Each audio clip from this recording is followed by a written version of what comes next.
एक car accident, और मैं एक फीमेल सीईओ सू वंकिंग के एक्स हस्बैंड के शरीर में आ गया। उस असली पति के दर्दनाक अंत के बारे में सोचकर मैंने तुरंत डिवोर्स के पेपर्स उठा लिए और बड़े बड़े अक्षरों में अपना नाम साइन कर दिया।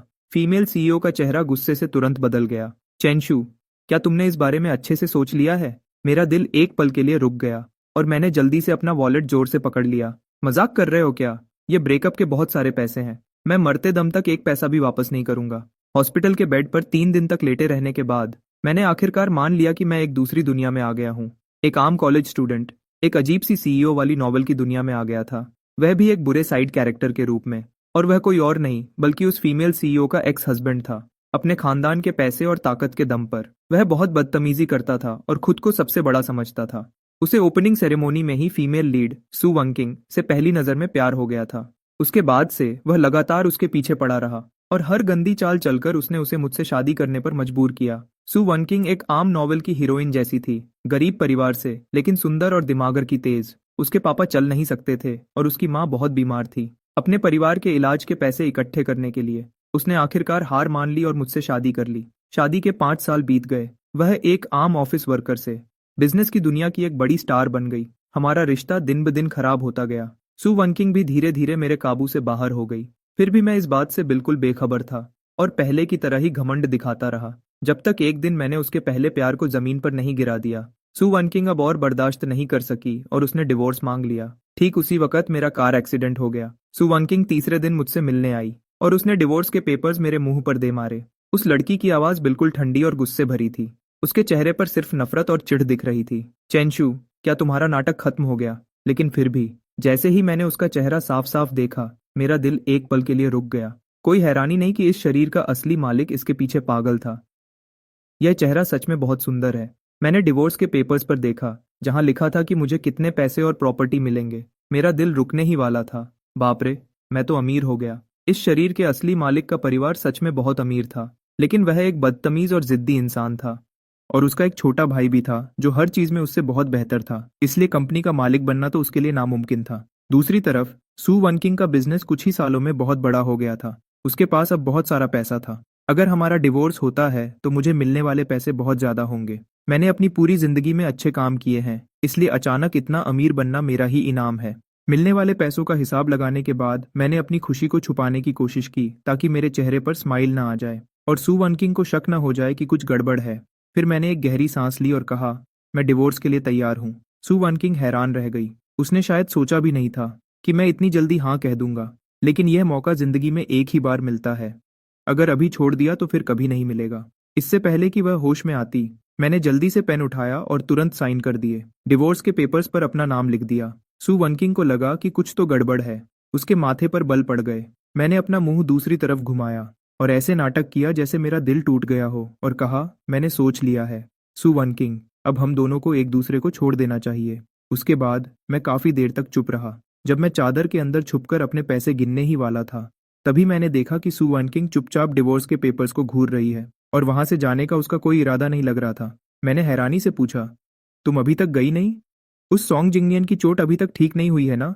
तुम्हें उससे मिलने नहीं जाना क्या? सू वनकिंग का चेहरा तुरंत गुस्से से ठंडा पड़ गया। मुझे अंदर से थोड़ा डर लगने लगा। क्या यह लड़की अब पछतावा कर रही है कि उसने मुझे इतने सारे पैसे क्यों दिए? लेकिन मैंने तो साइन कर दिया है। अब अगर वह चाहे भी तो पीछे नहीं हट सकती। और वैसे भी मैं कितने बड़े दिल से उसे जाने दे रहा हूँ, तो उसका मुझे पैसे देना बिल्कुल सही है। जब सू वनकिंग कॉलेज में थी, तब उसका एक पहला प्यार था जिसका नाम सॉन्ग जिंगनियन था। उस घमंडी और बदतमीज यंग मास्टर के बिल्कुल उल्टा। सॉन्ग जिंगनियन बहुत ही शरीफ, समझदार और आगे बढ़ने की चाह रखने वाला लड़का था। वह बिना पिता के बड़ा हुआ था। बचपन से ही उसके घर के हालात बहुत खराब थे, लेकिन वह बहुत मेहनती था और हर काम में सबसे आगे रहता था। एक तरह से देखा जाए तो वह और सू वनकिंग एक ही जैसे थे। सिर्फ वही सच में समझ सकता था सू वनकिंग को, इसलिए वे दोनों एक दूसरे के साथी थे। अगर मैं बीच में ना आता तो वे दोनों कब के एक हो गए होते और कॉलेज खत्म करने के बाद वे दोनों इस शहर में मिलकर मेहनत करते और अपना एक छोटा सा प्यारा घर बनाते। असली चेंशु उनसे बहुत जलता था। उसने सॉन्ग जिंगनियन को परेशान करने का कोई मौका नहीं छोड़ा। वह चिल्लाती, वह हमेशा उससे झगड़ा करता रहता था। आखिर में वह पागल हो गया और उसने उस पर हमला कर दिया। उसके बाद से सू वनकिंग चेंशु से नफरत करने लगी और उसने उससे सारे रिश्ते तोड़ लिए। कोई भी समझ सकता है कि हीरो और हीरोइन दोनों से दुश्मनी लेने के बाद इस बुरे साइड कैरेक्टर का क्या बुरा हाल होने वाला था। इसलिए मुझे इस मौके का फायदा उठाना चाहिए, पैसे लेने चाहिए और यहाँ से भाग जाना चाहिए। आखिरकार सू वनकिंग ने जोर से दरवाजा बंद किया और चली गई। मैंने अपने सीने पर हाथ फेरा और धीरे से मुस्कुराया। कितना गुस्सा है इसमें। लेकिन जो पैसा और प्रॉपर्टी मुझे मिलने वाली थी, उसके बारे में सोचकर मैं फिर से खुश हो गया। आसमान से ऐसी किस्मत बरसना हर किसी के नसीब में नहीं होता। जब मैं इन्हीं ख्यालों में खोया था, तभी मेरे फोन पर एक वीचैट मैसेज आया। यह मैसेज गू चिंगहान का था। उसके लिखे शब्दों से साफ पता चल रहा था कि वह मेरा मजाक उड़ा रही है। मैंने सुना है कि आखिरकार आज सू वनकिंग तुमसे मिलने आई थी। वह मेरी बचपन की दोस्त है, एक अमीर खानदान की जिद्दी लड़की जो हमेशा पार्टी करने और मजे उड़ाने के लिए जानी जाती है। वह सू वनकिंग को बिल्कुल पसंद नहीं करती थी और सू वनकिंग भी उसे पसंद नहीं करती थी। दोनों एक दूसरे के बिल्कुल खिलाफ थे। खास करके जब से मेरी और सू वनकिंग की शादी हुई थी, हमारे दोनों परिवारों का आना जाना बढ़ गया था। उसके पिताजी अक्सर सू वनकिंग का नाम लेकर उससे कंपेयर करते थे। इस वजह से गू चिंगहान सू वनकिंग से और ज्यादा नफरत करने लगी थी। वह मुझे डांटती थी कि मैं प्यार में अंधा हो गया हूँ और हमेशा मुझे बेवकूफ कहती थी। इस बार भी वह पक्का मेरा मजाक उड़ाने ही आई थी, लेकिन मुझे कोई फर्क नहीं पड़ता था। मैं तो अपना मिला हुआ मोटा पैसा गिनने में बिजी था। अब रोने का टाइम किसके पास है? मैंने थोड़ी देर सोचा और फिर डिवोर्स अग्रीमेंट की एक फोटो खींचकर उसे भेज दी। आज से तेरा भाई सिंगल है, अब मुझे अच्छी सी पार्टी दे। गू चिंगहान ने तुरंत मुझे फोन किया और पहला सवाल पूछा, क्या तुम पागल हो गए हो? अपनी जुबान को संभालो। जैसे ही मैं हॉस्पिटल से डिस्चार्ज होऊंगा, हम सिविल अफेयर्स ब्यूरो जाकर इसे पक्का कर देंगे। अच्छा हुआ कि एक्सीडेंट ज्यादा बड़ा नहीं था, बस सिर पर थोड़ी चोट आई है। मैं चाहता हूं कि तुम मेरा साथ देने आओ। जू चिंगहान थोड़ी देर के लिए चुप हो गई और फिर अचानक जोर से हंस पड़ी। ठीक है यंग मास्टर चैन, तुम क्या चाहते हो कि मैं तुम्हारा साथ कैसे दूं? एक हफ्ते बाद मैंने एक महंगा सूट पहना और बिल्कुल हीरो बनकर हॉस्पिटल से डिस्चार्ज हुआ। गुचिंगहन ने अपने हाथ बांधे और मजाक उड़ाते हुए कहा, हॉस्पिटल में ऐसे कपड़े पहनकर कौन घूमता है? तुम थोड़े ठीक ठाक लग रहे हो। मैंने अपना सिर हिलाया और कहा, तुम्हें क्या पता, आज बहुत बड़ा दिन है। गू चिंगहान ने इस बात पर ध्यान नहीं दिया और बाहर जाने के लिए घूमी, लेकिन अचानक हमारे सामने सू वनकिंग आ गई। सू वनकिंग ने एक पल के लिए गू चिंगहान को देखा। उसके चेहरे पर गुस्सा और ठंडक थी। मैं उसके पास गया और मुस्कुराते हुए कहा, तुम आ गई, गाड़ी कहाँ है? सू वनकिंग का गुस्सा थोड़ा कम हुआ और उसने कहा, पार्किंग में है, चलो। गुचिंगहान से यह बिल्कुल बर्दाश्त नहीं हुआ। चलो। गुचिंगहान से यह बिल्कुल बर्दाश्त नहीं हुआ। उसने अपना सिर थोड़ा घुमाया और अपनी सुंदर आंखों से मुझे घूरते हुए कहा, चेंशु, क्या तुम मेरी गाड़ी में नहीं चल रहे? मैंने अपना हाथ हिलाया और कहा, मुझे पहले सू वानकिंग के साथ सिविल अफेयर्स ब्यूरो जाकर डिवोर्स के पेपर्स लेने हैं, उसकी गाड़ी में जाना ज्यादा आसान रहेगा। यह कहकर मैंने सू वानकिंग को जल्दी करने को कहा, जो वहां चुपचाप खड़ी थी। तुम वहां खड़ी क्यों हो? चलो अब। गू चिंगहान जोर से हंस पड़ी और बोली, सही बात है, यह बहुत जरूरी काम है, देर मत करो। सू वनचिंग ने मजाक उड़ाते हुए कहा, चेंशु, क्या तुम सच में मुझसे पीछा छुड़ाने के लिए इतनी जल्दी में हो? मैंने सच सच जवाब दिया, खास करके इसलिए क्योंकि आज रात तुम्हारा कोई और प्लान है। मैं बस इस काम को जल्दी खत्म करना चाहता हूँ, ताकि तुम्हारा टाइम खराब ना हो, है ना? सू वनकिंग हमेशा बहुत बिजी रहती थी। वह साल में बस कुछ ही बार घर आती थी। मुझे पता था कि वह मुझे देखना नहीं चाहती, और सच कहूँ तो मुझे भी उसके साथ रहने में कोई इंटरेस्ट नहीं था। हम दोनों का अलग हो जाना और अपने काम से काम रखना ही सबसे अच्छा है। सिविल अफेयर्स ब्यूरो में ज्यादा भीड़ नहीं थी। जल्दी ही मेरी और सू वनकिंग की बारी आ गई। जैसे ही हम अंदर जाने वाले थे, तभी अचानक सू वनकिंग का फोन बजने लगा। मैंने अपनी आंख के कोने से देखा, वह सॉन्ग जिंगयान का फोन था। सू वनकिंग ने थोड़ा साइड में होकर फोन उठाया। मैंने धीरे से उसकी मीठी और नर्म आवाज सुनी, मैं अभी बाहर हूँ, कुछ काम निपटा रही हूँ।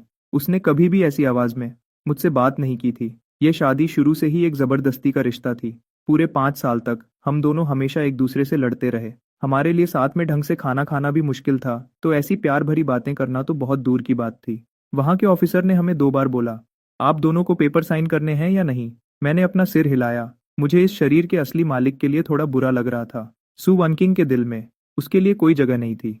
सू वनकिंग, मैंने आवाज दी। मैंने जोर से कहा, क्या इस बार हम पहले मेरा काम खत्म कर सकते हैं? सू वनकिंग हमेशा सॉन्ग जिंगयान को ही सबसे पहले रखती थी। इस शरीर के असली मालिक ने इस बात पर बहुत झगड़ा किया था, लेकिन वह हमेशा बेपरवाह और पत्थर दिल बनी रही। वह असली मालिक सच में बेवकूफ था, जो सोचता था कि वह सॉन्ग जिंगयान से जीत सकता है। यह तो खुद को दुख देने वाली बात थी। सू वनकिंग भी ऐसी ही थी। अगर वह इस बार मुझे पहले रखती, तो क्या वह जल्दी ही अपने सच्चे प्यार के साथ खुलेआम नहीं रह पाती? सू वनकिंग का चेहरा अचानक उतर गया।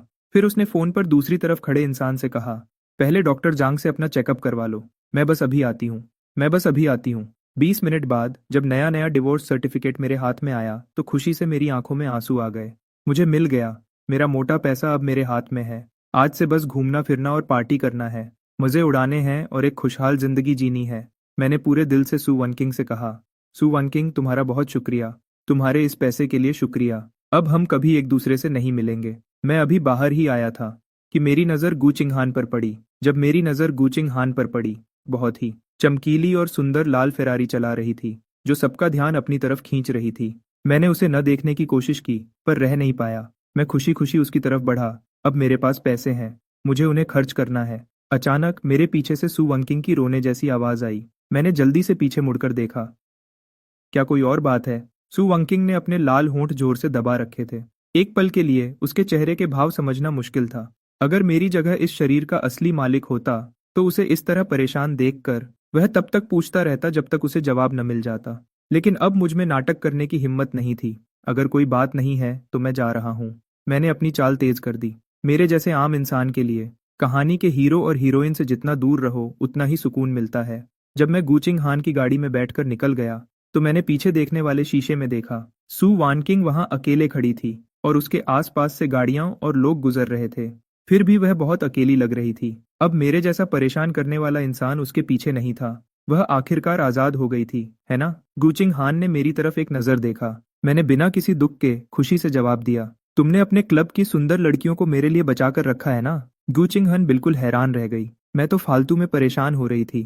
मुझे लगता था कि तुम उससे बहुत प्यार करते हो, लेकिन तलाक होते ही तुम्हारे चेहरे पर साफ खुशी दिख रही है। क्या यह इतना साफ दिख रहा है? मैंने अपना चेहरा देखने के लिए गाड़ी का शीशा नीचे किया। अभी मैं 28 साल का हूँ। भले ही मेरी उम्र अचानक 10 साल बढ़ गई है, लेकिन अच्छी बात यह है कि यह चेहरा बहुत सुंदर है। और सबसे बड़ी बात, मेरे पास पैसा है। मैंने थोड़ा सोचा और कहा, वह मुझसे प्यार नहीं करती, इसलिए अब मैं भी उससे प्यार नहीं करूंगा। रेड लाइट पर गाड़ी रोकते हुए गूचिंग हन देर तक मेरी तरफ देखती रही, जब तक मुझे अजीब सा महसूस नहीं होने लगा। आखिरकार वह बोली, इस हादसे के बाद तुम बिल्कुल बदल गए हो। मैंने आराम से अपने कंधे हिलाए। जब कोई मौत के मुंह से बचकर आता है, तो उसे सब कुछ साफ समझ आने लगता है। गूचिंग हन एक पल के लिए रुकी और फिर जोर से हंस पड़ी। सही बात है, आज रात जो करना है करो, सारा खर्चा मेरा होगा। 2 घंटे बाद गूचिंग हान को पछतावा होने लगा। उसका चेहरा उतर गया और उसने कहा, क्या तुमने अभी तक काफी लड़कियों को नहीं बुलाया? वह शराब के बारे में बात नहीं कर रही थी, बल्कि क्लब के लोगों के बारे में। मेरा मतलब है, उन सुंदर लड़कियों के बारे में। मैंने उसकी तरफ अपना ग्लास बढ़ाया और कहा, आओ ना, अपने भाई के साथ एक ड्रिंक पियो। बोलते हुए मैंने उसके कंधे पर हाथ रखा और आसपास खड़ी सुंदर लड़कियों की तरफ इशारा किया। देखो, ये सब कितनी प्यारी और सुंदर हैं। इनमें से कोई भी मेरी पुरानी पत्नी से कहीं ज्यादा अच्छी है। मैं भी कितना अजीब था। दुनिया में सुंदर लड़कियों की कोई कमी नहीं है। उसके पास पैसा भी था और शक्ल भी।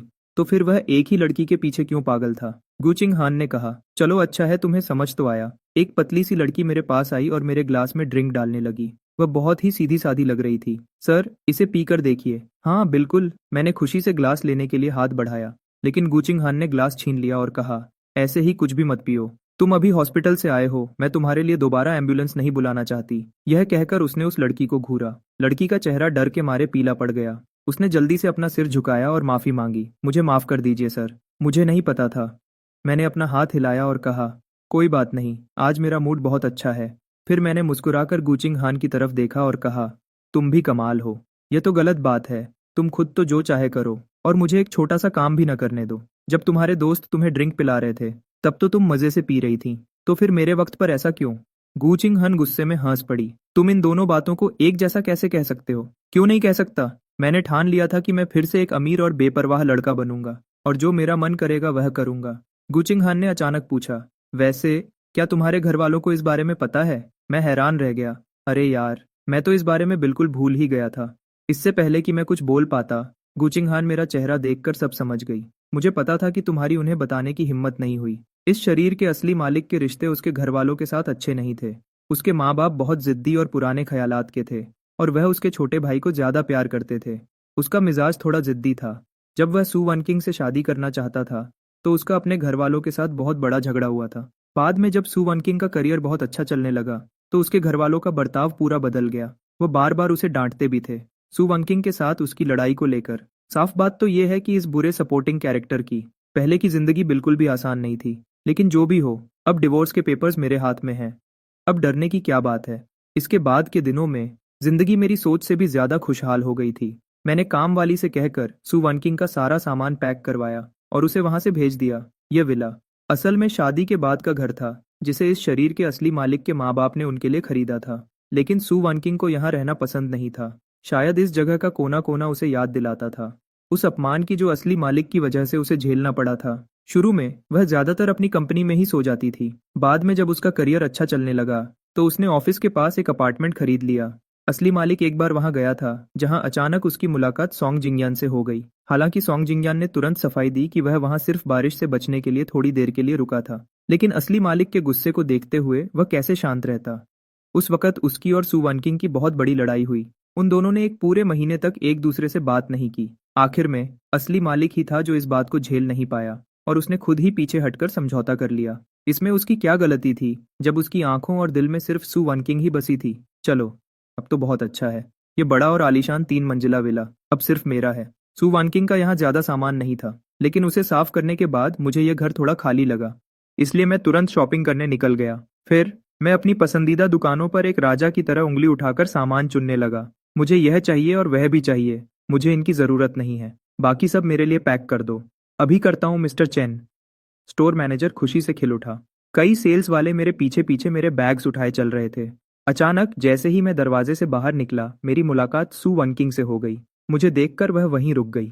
मैंने देखा कि सोंग जिंगयान ठीक उसके पीछे खड़ा था। लगता है उसके पैर की चोट अब काफी ठीक हो गई है। अब तो वह मॉल में घूम भी सकता है। सू वनकिंग ने अपना मुंह थोड़ा खोला और खुद ही बोल पड़ी, जल्दी ही इसकी माँ का बर्थडे है, इसलिए मैं इसे यहाँ गिफ्ट पसंद करने के लिए लाई हूँ। मैंने अपनी आंखें झपकाईं।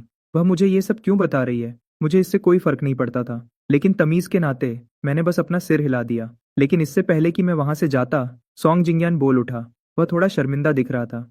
मिस्टर चेन, मुझे माफ कीजिएगा, मेरा पैर अभी पूरी तरह ठीक नहीं हुआ है, इसलिए मुझे सू वनकिंग से मदद मांगनी पड़ी ताकि वह मुझे यहाँ ला सके। मैंने देखा कि आपने काफी सारा सामान खरीदा है, क्या यह उठाने में थोड़ा भारी नहीं है? क्यों ना सू वनकिंग को आपकी मदद करने दें, मैं खुद ही संभाल सकता हूँ। इसकी बातें सुनो, बात करने का क्या तरीका है। इस बात से उसने सू वनकिंग को याद दिलाया कि मैंने ही उसे धक्का दिया था, और साथ ही यह भी जता दिया कि मुझे जलन नहीं होनी चाहिए, और बड़ा बनते हुए सू वनकिंग से मेरी मदद करने को कह रहा है। मैंने मुस्कुराते हुए जवाब दिया, कोई ज़रूरत नहीं है, मेरी गाड़ी ठीक नीचे खड़ी है, और वैसे भी मेरे निजी मामलों में मिस सू को परेशान न करना ही बेहतर होगा। सोंग जिंगयान हैरान रह गया। क्या? मैंने भी हैरानी से सू वनकिंग की तरफ देखा। मिस सू, आपने अभी तक मिस्टर सोंग को नहीं बताया कि हमारा डिवोर्स हो चुका है। सोंग जिंगयान ने पूरे झटके के साथ सू वनकिंग की तरफ देखा। सू वनकिंग के चेहरे की मुस्कुराहट गायब हो गई। उसका चेहरा उतर गया। मुझे बातों का तमाशा बनाना पसंद नहीं है, तो वह मेरे जश्न मनाने पर ताना मार रही थी। मैंने तो बस कुछ डिवोर्स पार्टीज दी थी, बस इतना ही। क्या इसमें इतना चिढ़ने की कोई जरूरत है? सोंग जिंगयान ने बिल्कुल भी नहीं सोचा था कि उसे अचानक इतना बड़ा झटका लगेगा। उसका मुंह खुला का खुला रह गया और वह हकबकाते हुए बोला, वानकिंग, आपका और मिस्टर चेन का आपने मुझे क्यों नहीं बताया? उसकी आवाज सुनकर सू वनकिंग को आखिरकार याद आया कि वह अभी भी उसके पास ही खड़ा है। वैसे ये आदमी है कौन? थोड़ी देर रुककर उसने धीमी आवाज में सफाई दी, मैं आजकल बहुत बिजी थी। पहले मुझे टालने के लिए यह उसका सबसे पसंदीदा बहाना होता था। किसने सोचा था कि वक्त बदल जाएगा और सोंग जिंगयान के साथ भी बिल्कुल वैसा ही होगा। लेकिन आखिरकार हीरो और सपोर्टिंग कैरेक्टर में फर्क तो होता ही है। सोंग जिंगयान के लिए ये बातें बहुत बड़ी और खुशी की खबर थी। उसकी आंखें मेरे और सू वनकिंग के बीच घूमने लगीं। कुछ बार उसने एक शर्मिंदा चेहरा बनाया और कहा, मुझे माफ कीजिएगा। उसने एक शर्मिंदा चेहरा बनाया और कहा, मुझे माफ कीजिएगा, मुझे पहले नहीं पता था। मेरा यह बात उठाने का कोई गलत मतलब नहीं था। मिस्टर चेन, आप इस बात का बुरा तो नहीं मानेंगे ना? बिल्कुल नहीं। अब मेरा इस औरत से कोई लेना देना नहीं है। चलो, आप दोनों अपनी शॉपिंग एंजॉय करो। मेरे पास कुछ लड़कियां हैं जो मेरे बैग्स उठाने के लिए खड़ी हैं। ये काफी भारी हैं। तभी सू वनकिंग अचानक बोल पड़ी, रुको। क्या? मैं पीछे मुड़ा। क्या कोई और बात है मिस बिल्सू? सू वनकिंग ने अपना माथा सिकोड़ा। ऐसा लगा कि उसे अभी भी आदत नहीं थी मेरे इस अचानक बदले हुए बर्ताव की। कल मेरी माँ ने कहा था कि तुम बहुत दिनों से उनसे मिलने नहीं आए। सू वनकिंग की आवाज धीमी हो गई। ऐसा लग रहा था कि उसे यह कहने में मुश्किल हो रही है, लेकिन उसके पास बोलने के अलावा कोई रास्ता नहीं था। अगर तुम्हारे पास टाइम हो तो प्लीज एक बार उनसे मिलने चले जाना। वह जिसकी बात कर रही थी वह उसकी माँ थी, जो किडनी की बीमारी से परेशान थी। सू वनकिंग के बिल्कुल उलट। उनकी माँ मुझे हमेशा बहुत पसंद करती थी, क्योंकि सू वनकिंग ने उन्हें कभी नहीं बताया था कि उसकी शादी मुझसे जबरदस्ती करवाई गई थी। उस बुजुर्ग औरत की नजरों में मैं एक अमीर घर का लड़का था जो सू फैमिली को छोटा नहीं समझता था और सू वनकिंग से बहुत प्यार करता था। इसलिए वह मुझसे बहुत खुश रहती थी। जब शुरू में हमारी शादी हुई थी, सू वंकिंग का दिल जीतने के लिए मैं हमेशा आगे बढ़कर उनकी माँ का ख्याल रखता था, ताकि उनका आशीर्वाद पा सकूं। मुझे पता था कि यह मेरा सबसे बड़ा हथियार था। सू वनकिंग एक बहुत अच्छी बेटी थी जो अपनी माँ का कहना मानती थी। शायद इसी वजह से उसने मुझसे सारे रिश्ते आसानी से नहीं तोड़े थे, लेकिन आखिर में मैंने सॉन्ग जिंगयान पर हाथ उठा दिया और उसकी बर्दाश्त की हद को पार कर दिया। और इस तरह मैंने अपना आखिरी हथियार भी खो दिया। मैंने एक पल के लिए सोचा, फिर मैं मान गया। कल चलते हैं। आखिरकार उस बुजुर्ग औरत ने तो कुछ गलत नहीं किया था। सुवांकिंग ने चैन की सांस ली, फिर कहा, ठीक है, मैं कल सुबह तुम्हें लेने आऊंगी। मैं थोड़ा हंसा और अपनी गाड़ी की चाबी हिलाई। जरूरत नहीं है, मेरे हाथ पैर सलामत हैं। मैं खुद गाड़ी चला सकता हूँ। मिस सू को परेशान होने की कोई जरूरत नहीं है। सू वनकिंग और सॉन्ग जिंगयान दोनों के चेहरे एक साथ सुन्न हो गए। अगली सुबह जल्दी मैं नर्सिंग होम के लिए निकल गया। यह महंगा नर्सिंग होम शहर के बाहर था। वहाँ की सुविधाएं बहुत अच्छी थीं और वहाँ की सर्विस भी बहुत बढ़िया थी, इसलिए वहाँ का खर्चा भी बहुत ज्यादा था। मिस्टर चेन, आप आ गए। नर्स ने मुझे देखते ही तमीज से मेरा स्वागत किया। उसे सू वानकिंग ने काम पर रखा था, यह जानते हुए कि मेरे और सू वानकिंग के रिश्ते अच्छे नहीं हैं। वह भी मुझसे थोड़ी दूरी बनाकर रखती थी। सू की माँ बिस्तर पर लेटी हुई थी। साल भर की किडनी की बीमारी ने उन्हें बहुत कमजोर और दुबला पतला कर दिया था। उनका शरीर बहुत कमजोर हो गया था, लेकिन शुक्र है कि पिछले कुछ सालों से इस नर्सिंग होम में रहने की वजह से उनकी हालत पहले से काफी बेहतर हो गई थी। सू वानकिंग की नजर मेरे हाथ में पकड़े खाने के डिब्बे पर थोड़ी देर के लिए रुकी। उसने नफरत से अपना मुंह बनाया। यहाँ तक कि एक नर्स भी मेरे इस तरह खुश करने की कोशिश को बेकार समझती थी, क्योंकि उसे पता था कि मैं कुछ भी कर लूं, मुझे सिर्फ सू वनकिंग की नफरत ही मिलेगी। चेंशु, सू की माँ ने मुझे देखा। उनके चेहरे पर एक प्यारी सी मुस्कान आ गई। तुम आजकल बहुत बिजी हो, है ना? मैंने तुम्हें बहुत दिनों से नहीं देखा। मैंने अंदर ही अंदर एक ठंडी सांस ली। शुरू से आखिर तक मैं सिर्फ उनका इस्तेमाल कर रहा था, लेकिन उन्होंने मुझे सच में अपना मान लिया था। उस बुजुर्ग औरत ने तो कुछ गलत नहीं किया था। हाँ, थोड़ा बिजी था। मैं आपके लिए चिकन सूप लाया हूँ, आप इसे बाद में थोड़ा पी लेना। सू की माँ ने फिर से मेरा हाथ पकड़ लिया। उन्होंने बहुत देर तक मुझे देखा और ध्यान से पूछा, क्या सू वानकिंग ने तुम्हें फिर से गुस्सा दिलाया? मैंने ना में सिर हिलाया, लेकिन सू की माँ को यकीन नहीं हुआ। उन्होंने मजबूरी में आह भरी। वानकिंग बचपन से ही जिद्दी है और वह हमेशा बातें अपने अंदर ही दबाए रखती है। अगर उसने तुम्हें दुखी किया है तो मुझे बताओ, मैं तुम्हारे लिए उसे डांटूंगी। मुझे और भी ज्यादा बुरा लगा। मैंने पहले उन्हें तलाक के बारे में बताने का सोचा था, लेकिन बात मेरे गले में ही अटक गई। मैं उन्हें यह बात कह ही नहीं पाया। मैं वहां रुका और सू की माँ के साथ खाना खाया और उनसे थोड़ी देर और बातें की। जाने से पहले मैं बहुत देर तक हिचकिचाया। आखिरकार मैंने बहुत मुश्किल से कहा, आने वाले दिनों में थोड़ा काम ज्यादा रहेगा, इसलिए शायद मैं आपसे रोज रोज मिलने ना आ सकूं।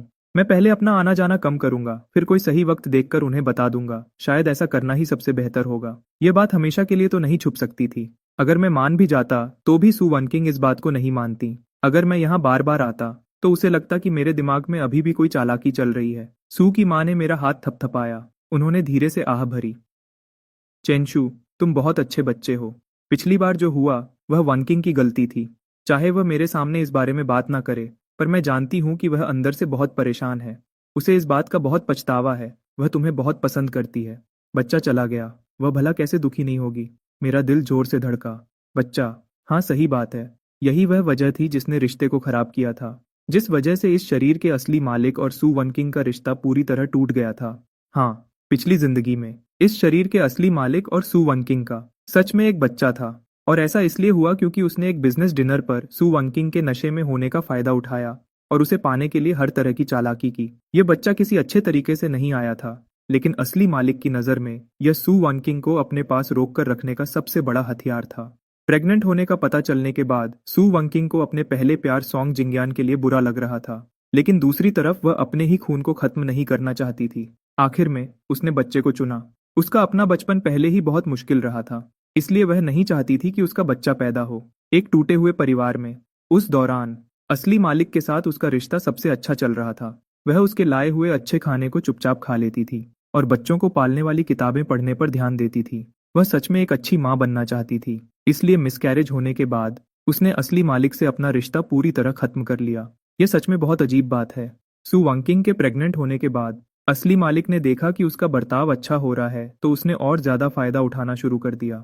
वह उसे 24 घंटे अपने पास रखना चाहता था। जब भी सू वनकिंग मना करती तो वह बच्चे की भलाई का बहाना बनाता या कहता कि यह परिवार के रिश्ते को मजबूत करने के लिए है, और सू वनकिंग को मजबूर होकर उसकी बात माननी पड़ती। धीरे धीरे सु वनकिंग का सब्र टूटने लगा। एक बार सु वनकिंग को काम के सिलसिले में बाहर जाना था और उसके साथ जाने वालों में सॉन्ग जिंगयान भी था। असली मालिक ने साफ मना कर दिया और कहा कि वह किसी और को भेजे और खुद घर पर रहकर प्रेगनेंसी पर ध्यान दे। सु वनकिंग को लगा कि वह उसकी आज़ादी में दखल दे रहा है। वह उस पर शक करता था और उसे काबू में रखना चाहता था। उन दोनों के बीच बहुत बड़ा झगड़ा हुआ। चेंशु, क्या तुम एक बार के लिए नॉर्मल नहीं रह सकते? सबको अपने जैसा घटिया समझना बंद करो, ठीक है?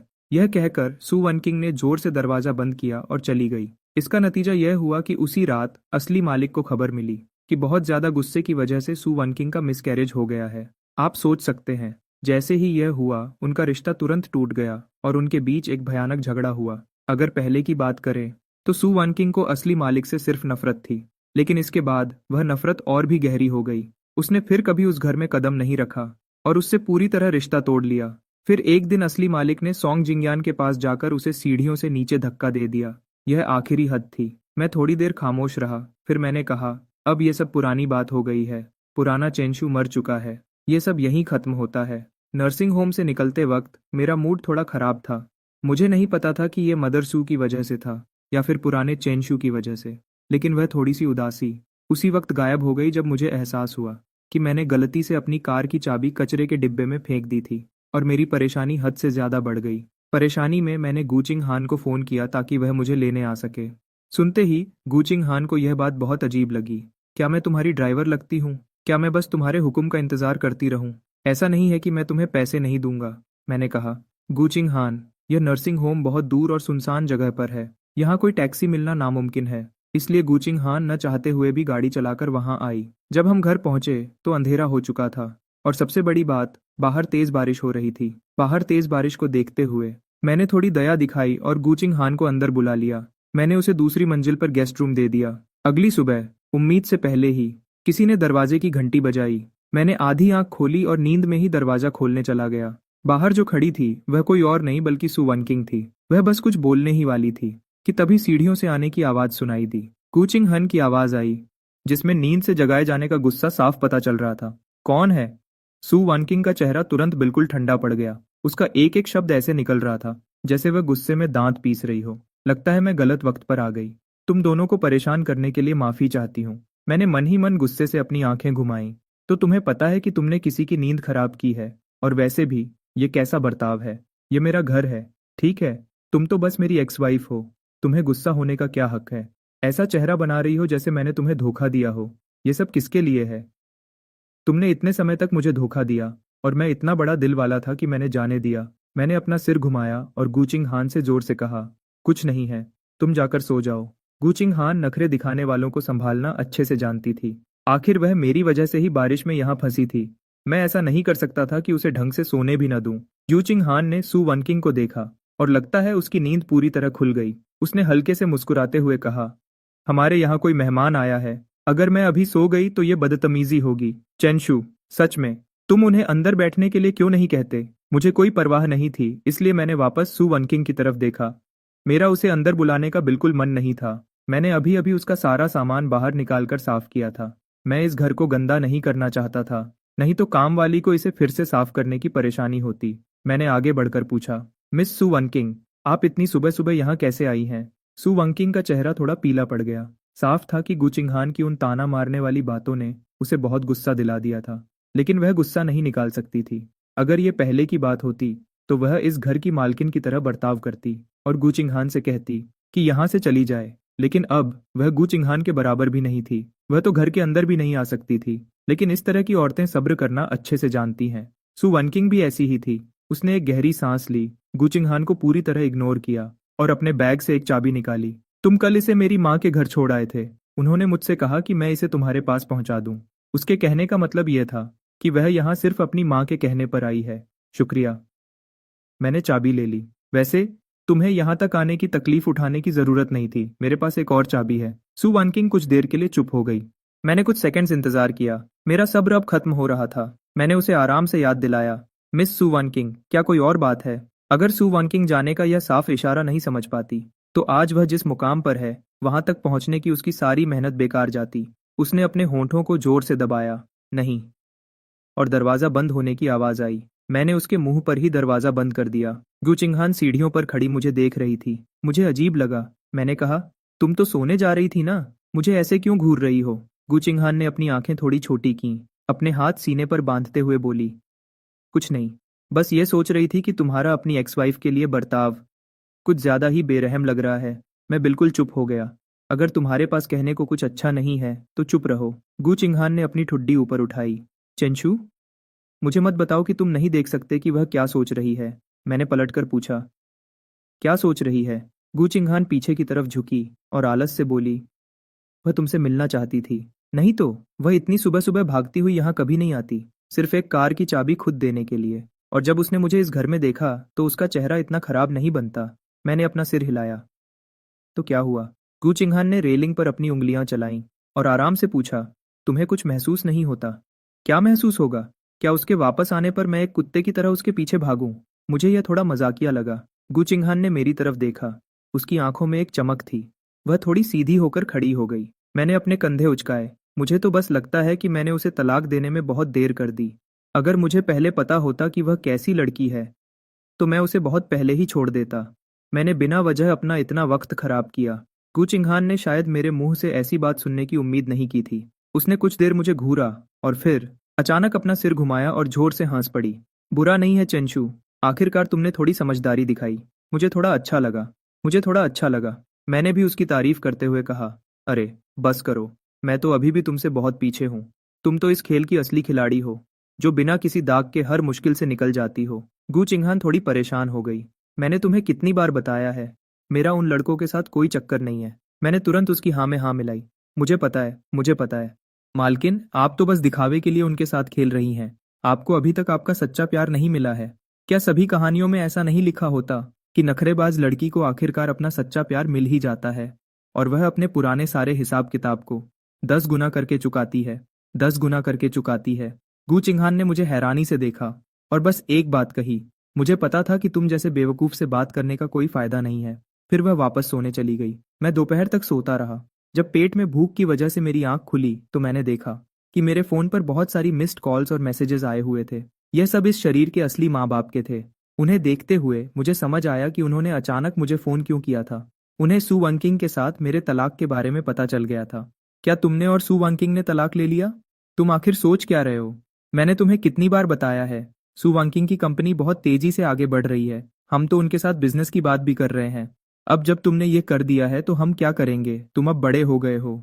तुम अभी भी इतने गुस्से में फैसले क्यों लेते हो? ऐसे ही तलाक ले लिया। क्या तुम कभी किसी और के बारे में नहीं सोचते? तुम बहुत मतलबी हो। मेरा तुम जैसा कोई बेटा नहीं है। जो भी हो, वही सब पुरानी बातें बार बार लिखी थीं। मैंने उसे थोड़ी देर देखा और फिर ध्यान देना छोड़ दिया। मैं कुछ खाना ढूंढने बाहर गया था। खुशबू बहुत अच्छी थी। मैंने हैरानी से देखा, टेबल पर ढेर सारा अच्छा खाना रखा हुआ था और गू चिंगहान आराम से उस मजेदार खाने को खा रही थी। जू चिंगहान, क्या तुम्हारे अंदर थोड़ा भी जमीर नहीं है? अकेले अकेले खा रही हो? गू चिंगहान ने हैरानी से अपनी आईब्राव उठाई। क्या मैं तुम्हारे लिए भूखी रहूं? बहुत सही बात कही। बिल्कुल सही बोला। इस बात का जवाब देना मुश्किल था। मैं सीधा आगे गया और चॉपस्टिक्स उठा ली और अपना पसंदीदा फिश फ्लेवर्ड श्रेडेड पोर्क उठाया। बाकी सब बातों को छोड़कर गू चिंगहान को खाने की सच में बहुत अच्छी समझ है। उसके खास किचन से मंगवाया गया खाना पैक करवा कर लाने पर भी बाकी सब जगह से बहुत ज्यादा स्वादिष्ट होता है। जू चिंगहान अचानक बोली, तुम्हारे माँ बाप ने मुझे फोन किया था। उन्होंने कहा कि उन्हें तुमसे बात करनी है, लेकिन तुम फोन नहीं उठा रहे हो। मैंने ब्रेस्ड रिब्स का एक और टुकड़ा उठाया। मुझे पता है। गू चिंगहान ने एक पल के लिए अपनी चॉपस्टिक्स रोकी। उसने मेरे फोन की तरफ देखा। क्या तुम्हें उन्हें वापस फोन नहीं करना चाहिए? मैंने हाथ से इशारा किया।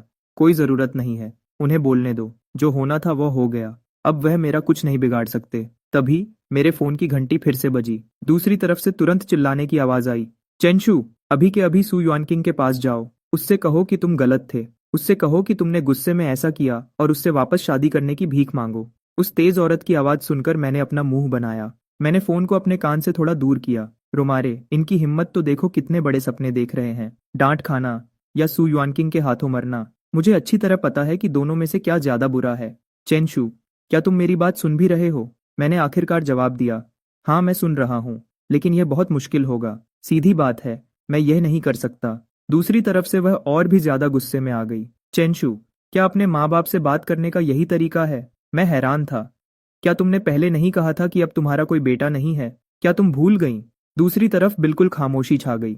ऐसा लगा कि वह और चिल्लाना चाहती थी, लेकिन मेरा सुनने का बिल्कुल मन नहीं था। जो भी हो, मैंने अपनी बात बिल्कुल साफ कह दी है। मैं बिजी हूँ, फिर कभी बात करेंगे। यह कहकर मैंने फोन काट दिया और नंबर ब्लॉक कर दिया। ग्यूचिंग हान ने यह सब होते हुए देखा, बिना किसी डर के आराम से किया गया काम। उसने तुरंत अपनी चॉपस्टिक्स नीचे रख दी।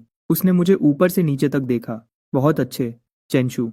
अपनी पुरानी पत्नी को छोड़ना एक अलग बात है, लेकिन अब तुमने अपने माँ बाप के खिलाफ जाने की भी हिम्मत कर ली। मेरे मुंह में अभी भी मीट का एक टुकड़ा था। मैंने मुंह में ही जवाब दिया, जहाँ जुल्म होता है वहां लोग आवाज भी उठाते हैं। गुचिंग हान ने एक हल्की सी हंसी हंसी। वह थोड़ा आगे की तरफ झुकी। तो इस हिसाब से शायद एक दिन मेरी बारी भी आएगी। मैंने उसे थम्स अप किया और उसकी समझ की तारीफ की।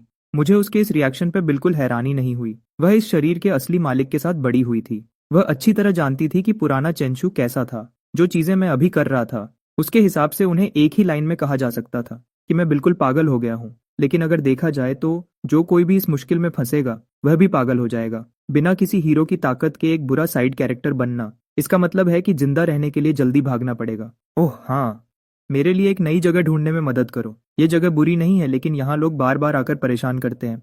ये बहुत परेशान करने वाला है। सिर्फ सू युआनकिंग ही नहीं, बल्कि इस शरीर के असली मालिक की फैमिली भी। उनमें से हर एक रिश्तेदार परेशानी खड़ी करने वाला है। मैंने आज उन सबके साथ अपना रिश्ता पूरी तरह से खत्म कर लिया है। कौन जाने कब वे मेरे दरवाजे पर आकर परेशानी खड़ी कर दें। मेरे पास उनसे निपटने का फालतू वक्त नहीं है। जूचिंग हान ने जवाब दिया, यह मुझ पर छोड़ दो। गुचिंग हान सच में एक अमीर खानदान की लड़की की तरह थी। भले ही वह अपना ज्यादातर वक्त खाने पीने और मजे करने में बिताती थी, लेकिन जब सच में जरूरत होती तो वह बहुत भरोसेमंद थी। अगले ही दिन उसने मुझे फोन किया और कहा कि उसने शहर के वेस्ट साइड में एक विला पसंद किया है।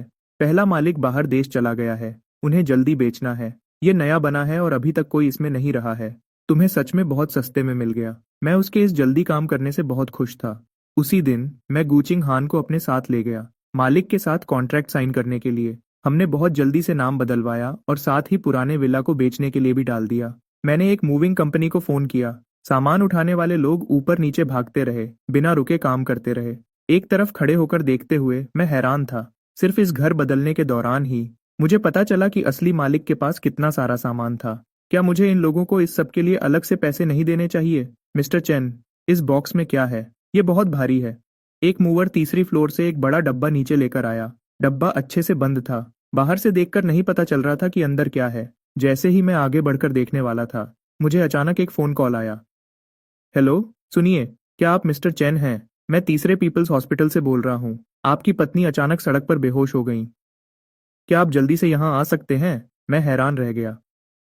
सू युआनकिंग बेहोश हो गई और उसे हॉस्पिटल ले जाया गया। आपने गलत इंसान को फोन किया है, मैं उसका पति नहीं हूँ। दूसरी तरफ वाला इंसान हैरान हो गया, लेकिन पेशेंट के फोन में जो नाम सेव था मुझे अचानक याद आया। जब सू युआनकिंग प्रेग्नेंट थी, तब इस शरीर के पुराने मालिक ने जिद की थी कि वह अपने फोन में उसका नाम बदले, चेनशु, बेबीज डैडी के नाम से। सू युआनकिंग उससे जीत नहीं पाई, इसलिए उसने उसे ऐसा करने दिया। मुझे उम्मीद नहीं थी कि डिवोर्स के कुछ समय बाद भी वह इसे बदलना भूल गई होगी। अब उसकी तबीयत कैसी है? पेशेंट शायद लो ब्लड शुगर की वजह से बेहोश हुई है। जान का कोई खतरा नहीं है, लेकिन उनकी हालत ज्यादा अच्छी नहीं है। फिर भी आपको जितना जल्दी हो सके। ठीक है, मैं समझ गया, लेकिन मैं अभी थोड़ा बिजी हूँ। एक काम करते हैं, आप लोग उसके अभी के बॉयफ्रेंड सॉन्ग जिंगनियन से बात कीजिए और उसे फोन कीजिए। उसका नंबर पक्का उसके फोन कॉन्टैक्ट्स में होगा। आगे से अगर कुछ भी हो तो बस सीधे उससे ही बात करना। मैंने फोन रख दिया और देखा कि लिविंग रूम में बहुत सारे डब्बे जमा हो गए हैं। इन सबको खोलने में कितना समय लगेगा? पहले सब कुछ अंदर रख देते हैं। जब मुझे खाली समय मिलेगा तब मैं इसे ठीक से रख दूंगा।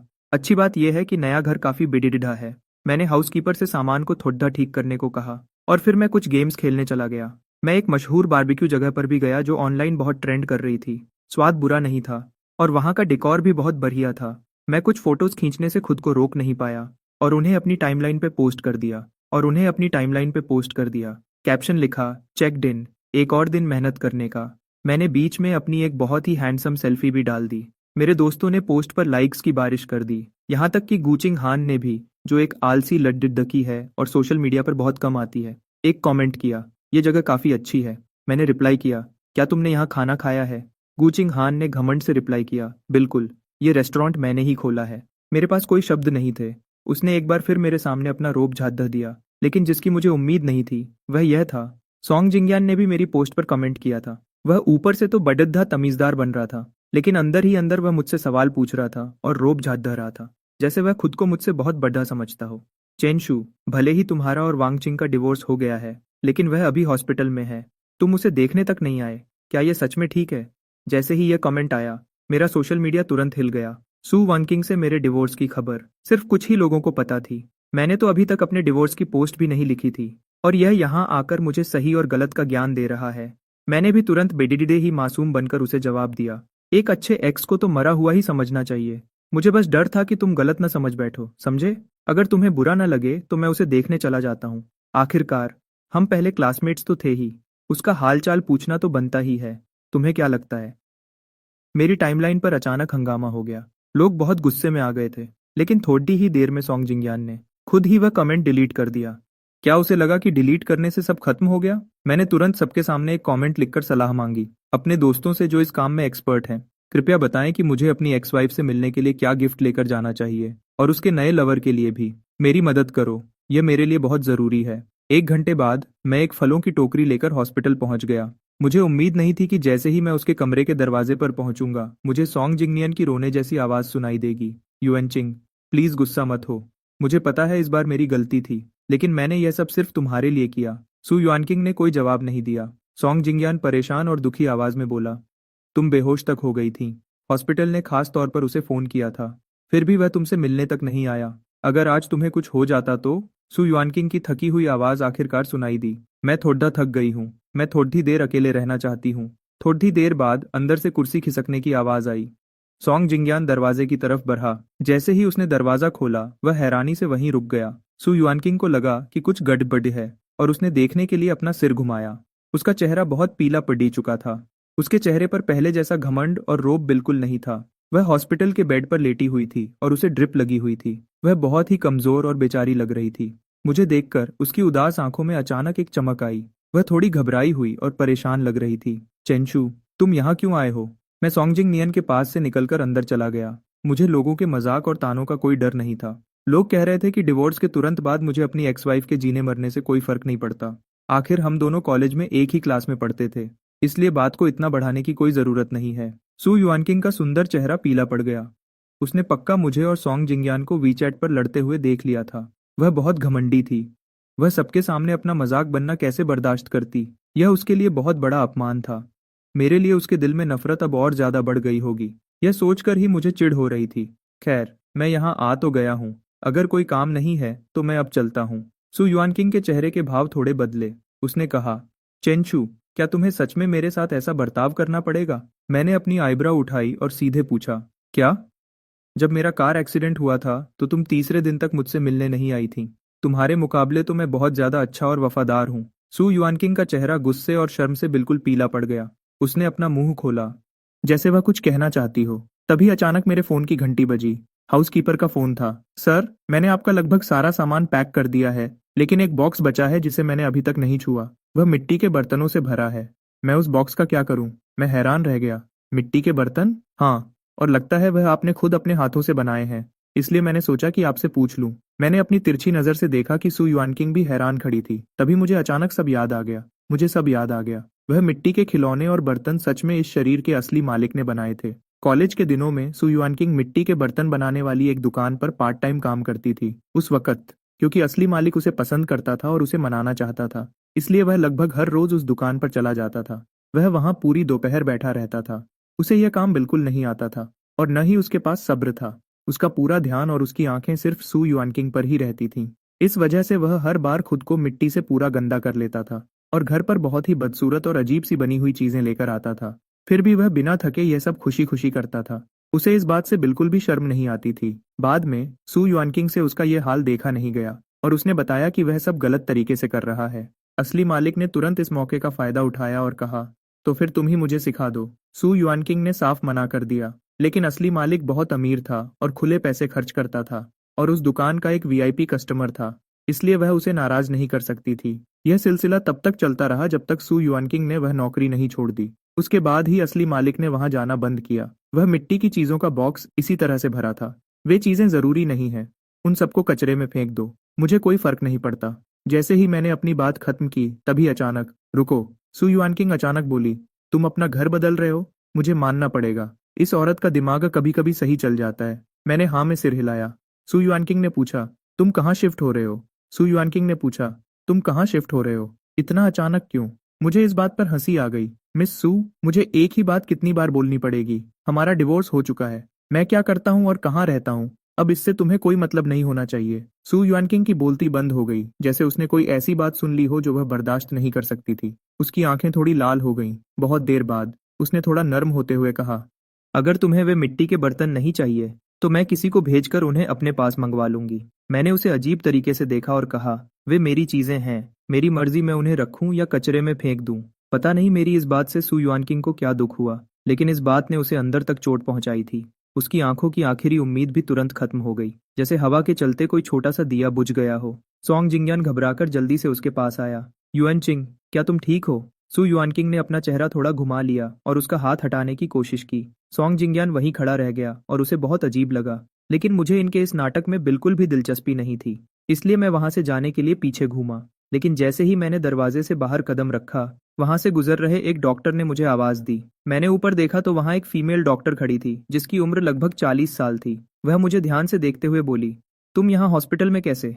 क्या तुम्हारी तबीयत खराब है? मैं थोड़ा हैरान हो गया। फिर मेरी नज़र उसके कोट पर लगे नेम टैग पर पड़ी। वह लेडीज डॉक्टर की हेड थी। मेरे दिमाग में एक शक हुआ, इस शरीर के असली मालिक का इस डॉक्टर से सिर्फ एक ही रिश्ता हो सकता था, और वह था पहले वाला बच्चा। पूछने के लिए शुक्रिया डॉक्टर, लेकिन मैं बिल्कुल ठीक हूँ। मैं तो आज बस यहाँ एक दोस्त से मिलने आया था, मैंने गोलमोल जवाब दे दिया। यह सुनकर उसने चैन की सांस ली। ये तो अच्छी बात है, लेकिन अब तुम दोनों की उम्र हो रही है। अगली बार जब प्रेगनेंसी हो तो तुम लोग उसे ऐसे ही अबॉर्ट नहीं कर सकते। मैं सुनकर वहीं जम गया। इन दो छोटी बातों में बहुत बड़ा राज छुपा था। क्या सु युआनकिंग का अचानक मिसकैरेज नहीं हुआ था? उस रात जब असली मालिक भागकर हॉस्पिटल आया था, तब सु युआनकिंग को ऑपरेशन रूम से बाहर लाया जा चुका था और सॉन्ग जिंगनियन उसके बेड के पास ही खड़ा था। युएनचिंग, तुम ये क्या कर रही हो? सॉन्ग जिंगनियन की घबराई हुई आवाज अचानक मेरे पीछे से आई। मैंने पीछे घूमकर देखा तो सु युआनकिंग अपने हाथ से ग्लूकोज की सुई निकाल रही थी। उसने सॉन्ग जिंगनियन को एक तरफ धक्का दे दिया और भागती हुई मेरी तरफ आने लगी। वह तुरंत भागकर आई और मेरा रास्ता रोक दिया। वह फीमेल डॉक्टर के सामने खड़ी हुई, उसकी आवाज में बहुत टेंशन थी। डॉक्टर, यह मेरे और मेरे पति के बीच का पर्सनल मामला है, इससे आपका कोई लेना देना नहीं है। मेरा पूरा शरीर एक बार फिर ठंडा पड़ गया। मैंने धीरे से अपनी गर्दन घुमाई और सु युआनकिंग की तरफ देखा। पहली बार मुझे लगा कि यह सुंदर चेहरा मेरे लिए बिल्कुल अनजान था। सु युआनकिंग, इस सब का क्या मतलब है? फीमेल डॉक्टर ने परेशानी से अपनी आईब्राउ सिकोड़ी। क्या आपको नहीं पता था? आपकी पत्नी ने कहा था कि अभी आप दोनों का पूरा ध्यान अपने करियर पर है और आप दोनों अभी बच्चा नहीं चाहते, इसलिए उन्होंने अबॉर्शन करवाने का फैसला किया और आपको इस बारे में कुछ भी नहीं पता था। मुझे ठीक से याद नहीं कि मैं घर कैसे पहुंचा, क्योंकि मेरा पूरा शरीर इस अचानक मिली खबर से मैं इतना शॉक हो गया था कि मुझे चक्कर आने लगे। मैं काफी देर तक स्टडी रूम में बैठा रहा। मैंने अपनी आंखें बंद कर लीं। किताब में साफ लिखा था कि चेन शू की बहुत ज्यादा जलन की वजह से उसका सु युआनकिंग के साथ बहुत बड़ा झगड़ा हुआ था, जिसकी वजह से गलती से उसका मिसकैरेज हो गया। मुझे नहीं पता क्यों, लेकिन जब मैंने इस बारे में सोचा तो मेरे शरीर में कहीं दर्द महसूस होने लगा। ऐसा लग रहा था जैसे मैं सच में महसूस कर सकता हूँ। उस पल को जब उसे पता चला कि बच्चा अब नहीं रहा, वह पूरी निराशा और बेहद दर्द। मैं इन फीलिंग्स से बाहर निकलना चाहता था। हाउसकीपर ने अभी अभी स्टडी रूम साफ किया था। मैंने वहां थोड़ी खोजबीन की और मुझे एक बॉक्स मिला जिसमें उसके कॉलेज का सामान रखा था। आखिर में बॉक्स के सबसे नीचे मैंने एक कॉलेज की स्क्रैप बुक निकाली। मिसकैरेज की कहानी पहले ही नॉवल से अलग हो चुकी थी, तो क्या बाकी चीजों में भी कोई बदलाव हो सकता है? पहला पेज पलटते ही वहां मिलिट्री ट्रेनिंग के दौरान खींची गई एक फोटो थी। ग्रीन मिलिट्री यूनिफॉर्म में वह लड़का बहुत प्यारी स्माइल कर रहा था। उसके पीछे स्टेज पर एक पतली और सुंदर लड़की की परछाई दिख रही थी। भले ही वह थोड़ा दूर थी, लेकिन कोई भी एक नज़र में देखकर बता सकता था कि वह कॉलेज के दिनों की सु युआनकिंग थी। उसके नीचे कुछ छोटी लाइंस लिखी हुई थीं। मिलिट्री ट्रेनिंग के पहले ही दिन मेरे ठीक पास एक लड़की धूप की वजह से बेहोश हो गई। मैं उसे अपनी पीठ पर उठाकर मेडिकल रूम ले गया। वह फूल जैसी हल्की थी। मुझे उम्मीद नहीं थी कि आज के ड्रिल के दौरान मैं उसे स्टेज पर नए स्टूडेंट्स की तरफ से स्पीच देते हुए देखूंगा। तो इसका नाम सु युआनकिंग है। सेल्फी के बहाने अपने क्रश की चोरी छिपे फोटो लेना एक बिल्कुल आम बात है। ये शायद तब की बात है जब उसने अभी अभी सु युआनकिंग को पसंद करना शुरू किया था। मुझे यह थोड़ा अजीब और मजाकिया लगा। इस शरीर के असली मालिक को सु युआनकिंग से पहली नजर में ही इतना सिंपल प्यार हो गया था। मैं खुद को अपना चेहरा छूने से नहीं रोक पाया। किताब का चेंशू बहुत मतलबी और जिद्दी था। वह इतना गुस्से वाला था कि इस फोटो से बिल्कुल अलग लगता था। इस प्यारी स्माइल वाले लड़के से बिल्कुल अलग एक जवान लड़के के बारे में ऐसा सोचना सच में मुश्किल है, जिसकी आंखों में इतने सारे सपने थे कि वह आगे चलकर एक शक्की, जिद्दी और गुस्से वाला और एक बेहद मतलबी इंसान बन गया। मैंने आगे के पेजेस पलटना जारी रखा और देखा कि हर एक फोटो सच में सू युआनकिंग से जुड़ी हुई थी। क्लासरूम में बैठकर उसकी पढ़ाई करने की फोटो, बैडमिंटन कोर्ट में रैकेट घुमाने की फोटो, हवा में उड़ते हुए उसके लंबे बाल, कैंटीन में चुपचाप अपना खाना लेकर अकेले बैठकर खाना और मिट्टी के बर्तन बनाने वाली शॉप पर सिर झुकाकर ध्यान से काम करना। कभी कभी इन फोटोज के पास उसने अपने दिल की बातें भी लिखी हुई थीं। जो क्लासेस वह लेती है वह बहुत बोरिंग है। मुझे एक भी चीज़ समझ नहीं आती। कोई लड़की पढ़ाई में टॉप करने के साथ साथ बैडमिंटन में इतनी अच्छी कैसे हो सकती है। वह हमेशा अकेले ही खाना खाती है और कैंटीन में हमेशा सबसे सस्ता खाना लेती है। क्या उसका पेट भरता भी होगा? वे हमेशा बहुत बिजी लगती है। उसके पास मुझसे एक शब्द भी बोलने का वक्त नहीं है। यह स्क्रैप बुक इस शरीर के असली मालिक के सू युआनकिंग के लिए एक तरफा प्यार की कहानी थी, जो उसने कॉलेज के 4 सालों में लिखी थी। उसने उसकी बहुत सारी फोटोज खींची थीं। हर एक फोटो और हर एक लाइन नॉवेल के चैन शू से बिल्कुल अलग थी। लगता है वह किसी और को पसंद करती है, लेकिन वह इंसान मैं नहीं हूँ। क्या मुझे हार मान लेनी चाहिए? कल ग्रेजुएशन है। क्या मुझे हिम्मत करके उसे अपने दिल की बात बता देनी चाहिए और फिर इस एक तरफा प्यार को हमेशा के लिए बाय बोल देना चाहिए? हम अभी आधी ग्रेजुएशन फोटोज ही खींच पाए थे कि वह अचानक चली गई। मैं उसके पीछे गया और मुझे पता चला कि उसकी माँ की तबीयत बहुत खराब है और उन्हें बहुत सारे पैसों की जरूरत है। इस पेज पर ग्रेजुएशन की फोटो होनी चाहिए थी, लेकिन सू युआनकिंग की वजह से यह पेज बिल्कुल खाली था। असली मालिक ने उसकी वजह से अपनी खुद की ग्रेजुएशन फोटो भी नहीं खिंचवाई थी। मेरे हाथ थोड़े कांपने लगे। मुझे नहीं पता क्यों, लेकिन यह नोटबुक मुझे बहुत भारी लग रही थी। इतनी भारी कि मेरे लिए आगे के पेजेस पलटना मुश्किल हो रहा था। ऐसा लग रहा था कि अगर मैंने आगे पढ़ा तो कुछ ऐसा हो जाएगा जो मेरे कंट्रोल से बाहर होगा। मेरे सीने पर जैसे कोई भारी पत्थर रख दिया गया हो। मैं सांस नहीं ले पा रहा था। मैं सांस छोड़ भी नहीं पा रहा था। किसी अनजानी ताकत के खींचने पर मैं पन्नों को पलटता गया। वह एक शादी की फोटो थी। सच कहूं तो वह शादी के सर्टिफिकेट की फोटो थी। शादी के सर्टिफिकेट की उस फोटो में चेंशू के चेहरे पर अभी भी एक प्यारी सी मुस्कान थी। बस वह पहले से ज्यादा शांत और समझदार लग रहा था। वहीं दूसरी तरफ सू वानकिंग का चेहरा बिल्कुल ठंडा और उदास था। फोटो के खुशी वाले लाल बैकग्राउंड के हिसाब से उसका चेहरा बिल्कुल अलग लग रहा था। तब मुझे याद आया, उन दोनों ने कभी सच में शादी की फोटोज नहीं खिंचवाई थीं। 1 साल तक सोचने और परेशान होने के बाद आखिरकार सू वानकिंग ने चेंशू से शादी करने का फैसला किया। उसे उस आदमी से शादी करने को नहीं मिला जिसे वह सबसे ज्यादा प्यार करती थी, इसलिए उसे इन सब बातों में कोई इंटरेस्ट नहीं था। और उस वक्त उसकी माँ भी हॉस्पिटल में थी, इसलिए उन्होंने न तो शादी का कोई फंक्शन किया और न ही शादी की फोटोज खिंचवाई। मैंने पहले सोचा था कि उस रात, जो सू वनकिंग के साथ उसका आखिरी दिन था, चेंशू ने दिल की बहुत सारी बातें लिखी होंगी, लेकिन सच तो यह था कि यह पन्ना बिल्कुल खाली था। इस पर एक शब्द भी नहीं लिखा था। मैं बहुत देर तक उस फोटो को देखता रहा। मेरे सीने में एक अजीब सा दुख और दर्द उठने लगा।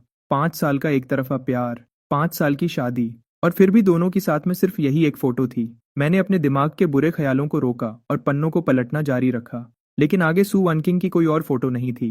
बस बीच बीच में लिखी हुई डायरी की बातें बची थीं। वह आजकल बहुत बिजी लगती है। कंपनी अभी नई नई बनी है। उसे खुद ही सब कुछ संभालना पड़ता है। वह बहुत मेहनत करती है। मैंने उसकी पसंद का खाना बनाया था, लेकिन वह क्लाइंट्स के साथ मीटिंग से आई तो उसमें से अल्कोहल की बदबू आ रही थी और वह आते ही बिस्तर पर सो गई। उसने कंपनी के पास एक फ्लैट खरीदा है ताकि आने जाने में आसानी हो, लेकिन वह आदमी भी वहां क्यों है? मैं जानता हूं कि उसके दिल में जो उसकी जगह है मैं उसकी बराबरी नहीं कर सकता, लेकिन मैं फिर भी चाहता हूं कि हमारा एक बच्चा हो, सिर्फ हम दोनों का। क्या मैं बिल्कुल बेकार हूं? मैं आज फिर नर्सिंग होम गया था और वहां मेरी मुलाकात गू चिंगहान से हुई, जो अपने दादाजी को डिस्चार्ज करवा रही थी। उसने मुझे दिमाग न होने के लिए डांटा। उसने कहा कि सू वनकिंग जैसी औरत के सामने ये सब तरीके बिल्कुल बेकार हैं। मैं तुरंत वहां से घूमकर चला गया, क्योंकि मैं अंदर से जानता था कि वह सच कह रही थी। मैं पहले हार मानने वाला था, लेकिन उस रात सू वनकिंग घर आई। पता नहीं काम पर सब ठीक था या नहीं, पर वह पूरी तरह नशे में थी। मैं खुद पर काबू नहीं रख पाया और मैंने उसे किस कर दिया, और पहली बार उसने भी मुझे वापस किस किया। बीच में एक बड़ा सा खाली हिस्सा था, जब तक कि डायरी की एक और बात सामने नहीं आई। लगता है वह प्रेग्नेंट है। मैं पन्नों को आगे पलटता गया। वह 2 महीने चेंशू और सू वनकिंग के रिश्ते के सबसे शांत दिन थे। हालांकि वह अच्छी तरह जानता था कि सू वनकिंग में यह बदलाव सिर्फ बच्चे की वजह से आया था, लेकिन वह इससे ज्यादा कुछ मांग भी नहीं सकता था। बहुत साल पहले से ही वह इस औरत से इतना ज्यादा प्यार करता था कि खुद को रोक नहीं पाता था। उसे लगता था कि वह उसकी जिंदगी की रोशनी है। वह उससे थोड़ा सा प्यार और अपनापन चाहता था, लेकिन यह शुरुआत से ही एक गलती थी। ये सब जो सुंदर सपने लग रहे थे, वे आखिरकार बहुत बुरे तरीके से टूट गए। आखिरी पन्ना एक अबॉर्शन का पेपर था जिसे टुकड़े टुकड़े कर दिया गया था और उसे टेप से वापस जोड़ा गया था। उस पेपर के नीचे राइट साइड में सू वनकिंग के साइन थे। ये मेरे लिए एक बहुत बड़े झटके जैसा था। मुझे एक तेज दर्द महसूस हुआ। मेरा पूरा शरीर सुन्न हो गया। मेरे हाथ पैर बिल्कुल ठंडे पड़ गए। बहुत सारी पुरानी बातें मेरे दिमाग में आने लगीं। मैं एक ऐसी तड़पती हुई मछली जैसा था जो सांस लेने के लिए पानी से बाहर आने की कोशिश कर रही हो, लेकिन एक बड़ी लहर ने उसे वापस अंदर खींच लिया हो। मुझे आखिरकार याद आ गया, मैं किसी किताब के अंदर नहीं आया हूँ। मैं ही चेंशू हूँ। कमरे की खामोशी में अचानक मेरे फोन की घंटी बजी, जिसकी आवाज बहुत तेज लगी। गु चिंघन का फोन आ रहा था। मैंने फोन उठाने के लिए स्क्रीन को स्वाइप किया। इससे पहले कि मैं कुछ बोल पाता, गु चिंघन ने सीधे पूछा, क्या तुम आज हॉस्पिटल में सू वनकिंग से मिलने गए थे? वह तो आज दोपहर को ही काम के सिलसिले में फ्लाइट से बाहर गई थी। देखा जाए तो उसे मेरे बारे में कुछ पता नहीं होना चाहिए था। हालांकि मैंने स्टेटस लगाया था, फिर भी उसे इतनी सारी बातें इतने साफ तरीके से नहीं पता होनी चाहिए थीं। मैंने मना नहीं किया। तुम्हें कैसे पता चला? वह थोड़ी देर के लिए रुकी। सू वनकिंग ने अभी मुझे फोन किया था। वह तुम्हारे बारे में कुछ बातें पूछ रही थी। अच्छा? मैंने हाँ में सिर हिलाया। मेरा आगे कुछ भी पूछने का बिल्कुल मन नहीं था। मेरी शांत आवाज सुनकर गु चिंघन को लगा कि कुछ गड़बड़ है। इतनी रात हो गई है, क्या तुम अभी तक जाग रहे हो? मैं बस बोलने ही वाला था, तभी मुझे दरवाजे की घंटी सुनाई दी। दरवाजे पर सच में सू वनकिंग खड़ी थी। मैंने गु चिंघन का फोन काट दिया और दरवाजा खोलने के लिए नीचे गया, लेकिन मैंने उसे अंदर नहीं आने दिया। बाहर बिल्कुल अंधेरा था। उसके पीछे से स्ट्रीट लाइट की रोशनी आ रही थी, जिसकी वजह से उसकी एक लंबी परछाई बन रही थी। इस वजह से उसका आधा चेहरा रोशनी में और आधा अंधेरे में दिख रहा था। मैंने पूछा, तुम्हें क्या चाहिए? मैं तुमसे माफी मांगने आई हूँ। जब से मैं हॉस्पिटल से निकला हूँ तब से लेकर अभी तक 3 घंटे बीत चुके थे। उसे अब जाकर यह बात कहने की याद आई है। मैंने बिना किसी इमोशन के कहा, इसकी कोई जरूरत नहीं है, सब बीत चुका है, मुझे अब इस माफी की कोई जरूरत नहीं है। सू वनकिंग का चेहरा और भी पीला पड़ गया। मेरी बात सुनो, मैं समझाती हूँ, मैं सब बता सकती हूँ। उस दिन मैंने सच में बिना सोचे समझे गुस्से में वह सब कर दिया। क्या वह सच में बिना सोचे समझे किया था या पहले से सोचा समझा प्लान था? मैंने एक ठंडी हंसी हंसते हुए जवाब दिया, मेरे बच्चे को पेट में रखना तुम्हारे लिए इतना बड़ा दुख बन गया था, है ना? सू वनकिंग थोड़ी देर के लिए बिल्कुल चुप हो गई, फिर उसने अपनी आंखें जोर से बंद कर लीं। उसने एक एक शब्द पर जोर देते हुए कहा, शुरू में मैं सच में इस बच्चे को नहीं चाहती थी, लेकिन बाद में जैसे जैसे बच्चा दिन ब दिन बड़ा होने लगा, मैं सच में, उस वक्त मेरा दिमाग काम नहीं कर रहा था। मुझे भी इस बात का बहुत पछतावा है। अब पछतावा हो रहा है? क्या तुम्हें नहीं लगता कि अब बहुत देर हो चुकी है? सू वनकिंग की आंखों में देर से आने वाला पछतावा साफ दिख रहा था। उसके कंधे कांप रहे थे और रोने की वजह से उसके मुंह से शब्द नहीं निकल रहे थे। मेरे चेहरे पर एक हल्की सी हंसी आई।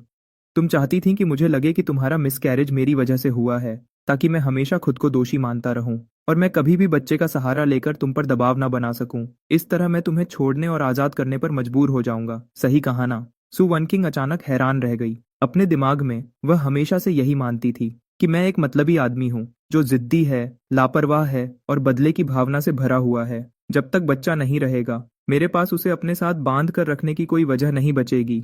उसने अपना मुंह खोला, जैसे उसके लिए एक एक शब्द बोलना बहुत मुश्किल हो रहा था। लेकिन यह बात तो हम दोनों के बीच की है। उस दिन तुमने अचानक सॉन्ग जिंग्यान पर हमला क्यों किया? मैंने खामोशी से उसे देखा। यह वही औरत थी जिसे मैंने इतने सालों तक टूटकर प्यार किया था और जिसके लिए मैं तरसा था, लेकिन इस वक्त भी उसे सिर्फ उस दूसरे आदमी की चिंता थी। मैं जोर से हंस पड़ा। इसका कोई बड़ा कारण नहीं है, मुझे बस उसकी शक्ल पसंद नहीं थी। वह इसी के लायक था। लेकिन जो भी हो, अब बच्चा जा चुका है और हमारा डिवोर्स भी हो चुका है। सू वांकिंग, अब तुम आजाद होकर उसके पास जा सकती हो। तुम्हें तो खुश होना चाहिए, नहीं? सू वानकिंग अचानक गुस्से और दुख में पागल सी दिखने लगी। वह आगे बढ़ी और उसने मेरा हाथ जोर से पकड़ लिया। मैं उससे प्यार नहीं करती, मैं उससे बिल्कुल प्यार नहीं करती चेंशू। मुझसे इस तरह बात मत करो प्लीज। मैंने गुस्से में अपनी भौहें सिकोड़ी और मैं उसे खुद से दूर धकेलने ही वाला था। तभी पीछे से अचानक एक धीमी हंसी सुनाई दी। लगता है मैं गलत वक्त पर आ गई। सू वानकिंग तुरंत वहीं रुक गई।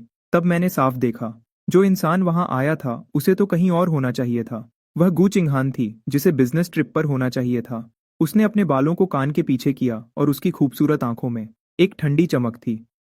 उसने कहा, सू वनकिंग, मैंने तुम्हें पहले ही बताया था ना, तुमने ही तो डिवोर्स मांगा था, तो अब उसके पीछे पड़ना बंद करो। सू वनकिंग ने गुस्से में अपना होंठ चबाया और वह गु चिंघान को गुस्से से घूरने लगी।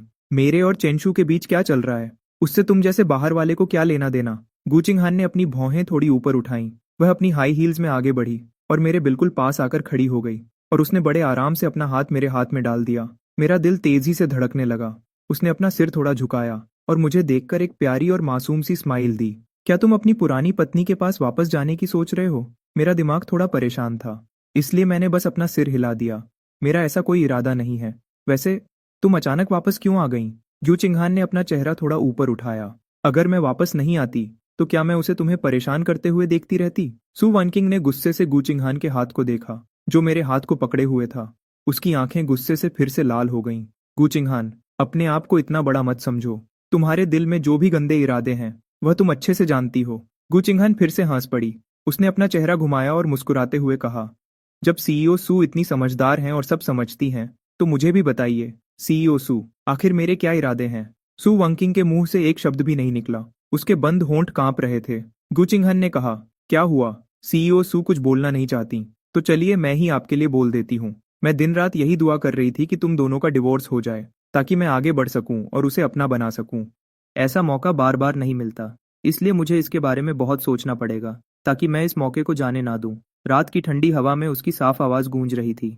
उसका एक एक शब्द मेरे दिल पर लग रहा था और मेरे अंदर एक अजीब सी गर्मी पैदा कर रहा था। गू चिंगहन ने अपनी बात जारी रखी, खुद को देखो सु वनकिंग, अगर तुम्हारे पास देखने के लिए आंखें होती और अगर तुम्हारे अंदर थोड़ा सा भी जमीर होता, तुम अभी ये बातें नहीं बोल पाती।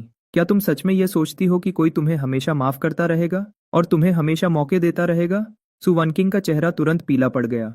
उसका शरीर कांपने लगा, जैसे वह किसी भी वक्त गिर जाएगी। उसने बड़ी मुश्किल से अपना मुंह खोला। उसका गला बैठ गया था।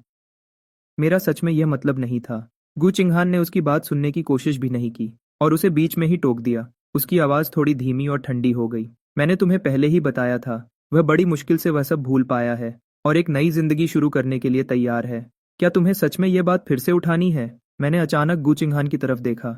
जो उसने कहा उसमें मुझे कुछ अजीब लगा। क्या उसे किसी बात का एहसास हो गया था? लेकिन गू चिंगहान ने मेरे रिएक्शन पर ध्यान नहीं दिया। उसने बस सीधे कहा, अब तुम जाओ, फिर कभी वापस मत आना। सु वनकिंग लगभग अपने घुटनों के बल गिरने वाली थी। उसका ध्यान भटक रहा था और वह पूरी तरह से टूट चुकी थी। मैं अब उसे और नहीं देखना चाहता था, इसलिए मैंने कहा, जो तुम पूछना चाहती थी वह पहले के उन 2 सवालों के सिवा कुछ नहीं था। मैंने उनका जवाब दे दिया है। आज के बाद से मेरा और तुम्हारा अब आपस में कोई रिश्ता नहीं है। यह कहकर मैं जाने के लिए मुड़ा। तभी अचानक मेरे पीछे से गिरने की आवाज आई। सु वनकिंग सच में अपने घुटनों के बल बैठ गई थी। उसका गला कांप रहा था। मुझे पता है मुझसे गलती हुई, यह सब मेरी गलती है। प्लीज मुझे एक और मौका दो। क्या हम सब कुछ फिर से शुरू कर सकते हैं? जू चिंगहान ने सबसे पहले मेरी तरफ मुड़कर देखा। उसका हमेशा का घमंड और गुस्सा बिल्कुल गायब हो चुका था। उसकी बड़ी और चमकदार आंखें मुझ पर टिकी हुई थीं। उसके हाथ नीचे लटके हुए थे और उसने चुपके से अपनी मुट्ठी बंद कर ली थी। उसका छोटा सा चेहरा तना हुआ था। वह बहुत ज्यादा घबराई हुई थी। सु वनकिंग मेरे जवाब का इंतजार कर रही थी और वह भी। मैं वापस मुड़ा और मैंने शांति से सु वनकिंग की तरफ देखा। सु वनकिंग, हमारी 5 साल की शादी में मैं तुम्हें खुश रखने में सॉन्ग जिंगयान जितना अच्छा नहीं था। उल्टा मैंने हमेशा तुम्हारे लिए परेशानियां ही खड़ी की। मुझे तो यह गलतफहमी भी थी कि मैं तुम पर अपना हक जता सकता हूँ, जो बिल्कुल गलत था। तुम सच में यही सोचती हो ना? सु वनकिंग का चेहरा बिल्कुल सफेद पड़ गया। मैंने धीरे से आगे कहा, यहाँ तक कि यह शादी भी सिर्फ इसलिए हुई क्योंकि मैंने तुम पर दबाव बनाया था। अगर तुम्हारी माँ ना होती तो तुम कभी मेरे साथ नहीं होती और ना ही मुझसे इस तरह जुड़ी होती। हमारी शादी के बारे में तुम्हारी यही सोच है। सु वनकिंग, ये वही शब्द हैं जो तुमने उस एक्सीडेंट से ठीक पहले मुझसे कहे थे। क्या ऐसा नहीं है? उसके चेहरे पर बहुत ज्यादा पछतावा दिख रहा था। उसकी आंखों में डर था। मैंने वह सब बस गुस्से में कह दिया था। मैं उस वक्त बहुत ज्यादा गुस्से में थी। उसके उन्हीं शब्दों ने मुझे एहसास करवाया था कि मैं कितना अजीब, परेशान करने वाला और बुरा था उसकी नजरों में। बच्चा खोने के बाद मेरा दिल पूरी तरह टूट गया था और मैं सोचने लगा कि मुझे उसे छोड़ देना चाहिए और उसे आजाद कर देना चाहिए। मेरे जैसा आदमी उसके साथ रहने के लायक ही नहीं था। इसलिए बाद में जब सॉन्ग जिंगयान ने मिलने के लिए कहा तो मैं मान गया। मैं भी एक मौका ढूंढ रहा था ताकि उस आदमी से साफ बात कर सकूं जो हमेशा बीच में आता रहता था, सु वनकिंग के साथ मेरी शादी के बीच में। लेकिन उस दिन इससे पहले कि मैं कुछ पूछ पाता, सॉन्ग जिंगयान ने मुझे वह पेपर थमा दिया जो अबॉर्शन का कंसेंट फॉर्म था। चेनशु, क्या तुम सच में सोचते हो कि एक बच्चे के सहारे तुम सु वनकिंग का दिल जीत लोगे? सच तो यह है कि जब तुमने फोन किया मैं उसके पास ही था। मैंने सब कुछ सुना। मैंने उसे घर पर रुकने और बिजनेस ट्रिप पर ना जाने की सलाह भी दी थी। लेकिन क्या तुम जानते हो उसने क्या कहा? उसने कहा कि तुम बस बच्चे के सहारे उसे रोकना चाहते हो, बहुत परेशान करते हो। तुम कॉलेज के पहले साल से ही सु वनकिंग को पसंद करते हो ना? मुझे लगता है ऐसा इसलिए है क्योंकि वह मिलिट्री ट्रेनिंग के दौरान बेहोश हो गई थी और तुम उसे हॉस्पिटल ले गए थे। दूसरों की मदद करना अच्छी बात है, लेकिन इसका मतलब यह नहीं कि सिर्फ एक छोटी सी बात के लिए तुम किसी को अपनी पूरी जिंदगी तुम्हारे नाम करने पर मजबूर कर दो। क्या तुम मेरी बात से सहमत नहीं हो? चेंशू, बेवकूफ़ी बंद करो। अगर तुम ऐसी हरकतें करते रहे तो सू वनकिंग तुमसे सच में नफरत करने लगेगी। इसमें अपने बच्चे को बीच में लाना, उसे इस बात से भी नफरत है। मैंने कभी नहीं सोचा था कि सॉन्ग जिंगयान जानबूझकर खुद को सीढ़ियों से नीचे गिरा देगा। और ना ही मैंने सोचा था कि सू वांकिंग ठीक उसी वक्त वहां आ जाएगी। उसने मेरी बात सुनने की कोशिश भी नहीं की, बस सॉन्ग जिंगयान के पास बैठकर रोती रही। वह बहुत ज्यादा परेशान और फिक्रमंद थी। शुरू से लेकर आखिरी तक उसने एक बार भी मेरी तरफ नहीं देखा। बाद में मैंने उसके थोड़ा फ्री होने का इंतजार किया। मैं उसके पास जाकर बच्चे के बारे में बात करना चाहता था, लेकिन उसने मुझे अपने उन्हीं शब्दों से चुप करा दिया। चेंशू, तुम कब तक इस तरह नखरे दिखाते रहोगे? क्या तुम जानते हो कि तुम्हारी हर बात से मुझे घिन आती है? उस दिन मैं बहुत देर तक सड़कों पर बिना किसी वजह के घूमता रहा। मेरे दिमाग में बस उसकी नफरत भरी और कड़वी बातें घूम रही थीं। क्या मैं सच में इतना मतलबी था? क्या मैं सच में इतना जिद्दी था?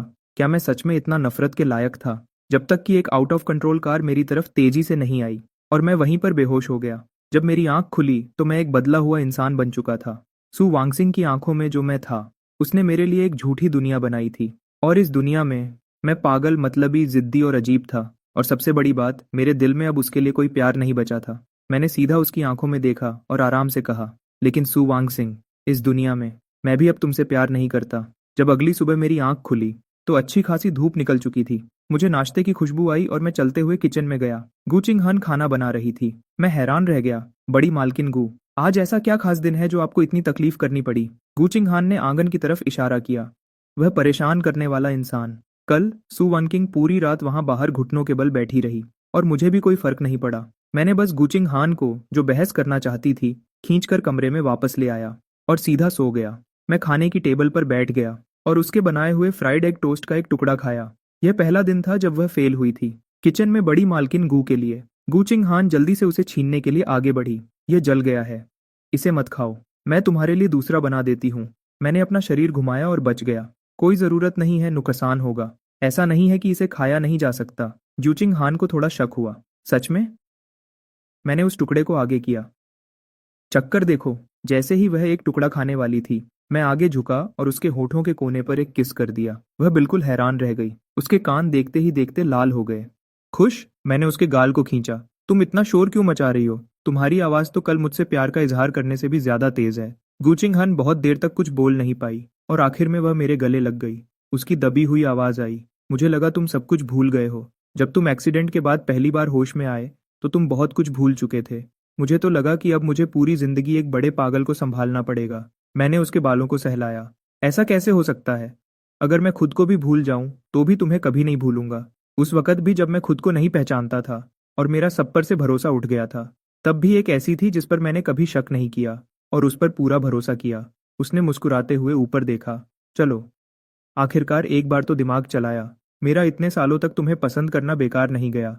मुझे मेरे दिल में एक मीठी सी गुदगुदी महसूस हुई। मैं खुद को रोक नहीं पाया और बोला, गुचिंग हान, तुम मुझसे भी ज्यादा पागल कैसे हो सकती हो, जो मेरे जैसे लड़के से प्यार कर बैठी। वह खुश होते हुए बोली, जाहिर है मेरी पसंद ही बहुत अच्छी है। मुझे पता था कि किसके लिए इंतजार करना चाहिए। मैं भी मुस्कुरा दिया। हाँ हाँ, सही बात है, तुम सबसे अच्छी हो। सू वनकिंग की तरफ से।